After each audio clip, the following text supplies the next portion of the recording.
Let's talk about what's actually happening in the real estate market, specifically here in Silicon Valley and the surrounding areas. A very important ask: if you find this helpful, subscribe to the channel, share with someone else, and if you'd like to connect with me or my team, you can reach out through the links in the comments. Let's start with a recent CNBC study of potential home buyers and what they're most concerned about today: the economy, prices, mortgage rates, and rising inventory. Coming into the year, expectations were high. I shared that we were in a fairly balanced normal market and that we should see stronger pending sales alongside a much needed increase in inventory. I also said the biggest variable this year would be mortgage rates, and that has absolutely played out, driven by factors most people didn't fully anticipate. So let's unpack what's happening right now, starting with supply and demand, the number one measure of any housing market. Today I'm focusing on Santa Clara County and Alameda County. In Santa Clara County, single-family homes, we have 1,429 active homes, 673 pending homes, 47.1%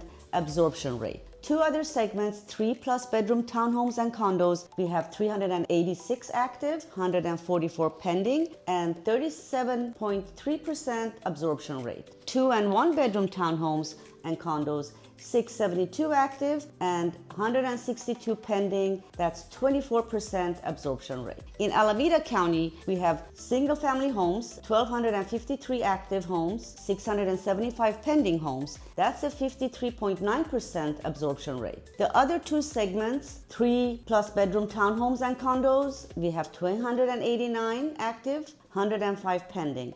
That's a 36.3% absorption rate. 2 and 1 bedroom townhomes and condos, 524 active, 150 pending, so that's 28.6% absorption rate. To put that data into context, absorption rate above 60% typically indicates a seller's market. Multiple offers, fewer contingencies, and faster sales. Around 35% or lower leans towards a buyer's market, where there are more negotiation and longer days on market. What we see right now is a very segmented or bifurcated market. One interesting trend: there are significantly more fully remodeled homes hitting the market. In one neighborhood, we're tracking about 70% of the inventory is newly remodeled compared to a typical 25%. That creates stronger competition for sellers who haven't updated their homes. Microclimates are very strong and varied right now. Conditions can change from street to street, and factors like school, commute, and even a vanity city name, think Las Gatas versus San Jose, still matters a lot. Despite all the noise out there, this is a balanced, normal market. In fact, price reductions in Santa Clara County are down 7% compared to this time last year. And looking deeper into the actual MLS data, single-family home prices in Santa Clara County are up 2.5% year over year, sitting just under 2.6 million. In Alameda County, they're up 8.4% at just under 1.6 million. Both markets are at all-time highs and holding steady. Inventory itself is down 1% year over year, even though it was already historically low, and pending sales for single-family homes have increased every month this year. Now, on the flip side of that bifurcation,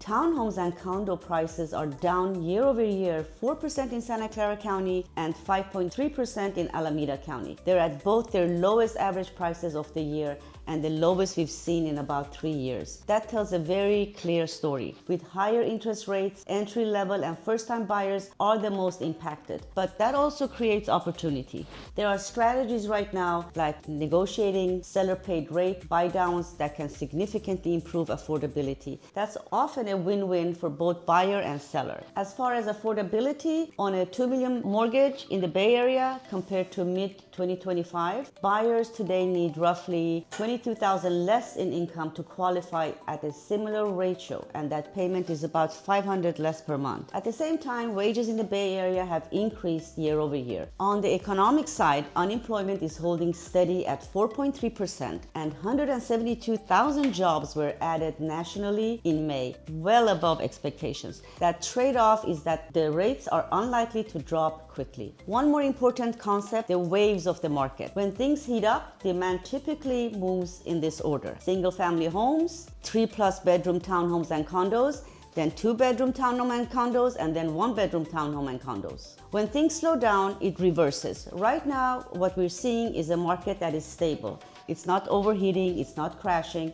Despite major external pressures from global conflicts to economic uncertainty, we're holding steady, and that should tell you something. There are a lot of narratives out there right now about mortgage rates, foreclosures, jobs, and what's next. I'm going to break those down in a separate series of videos so you can clearly understand what actually matters. My overall take is that we are experiencing small steps that are improving affordability on a larger scale. That, my friends, is healthy. And after many years in this business, here's what I know. People buy homes for lifestyle reasons, stability, raising a family, having control over their lives situation. Appreciation is a great long-term benefit, but it's usually not the primary driver. And people making intentional choices and trade-offs to make that happen. So if you're thinking about buying, here's the question I want you to consider. Has anyone actually taken the time to walk you through the differences in this market? 4-bedroom versus 2-bedroom, one neighborhood versus another, so you can make a fully informed decision. And as a home seller, have you made a personalized strategy for your home in this particular segment of the market? If not, that's exactly what we do. Reach out to me directly to get the real data, the real deal, and create the perfect strategy for you. As always, I am Marita with the Walker team. See you next time.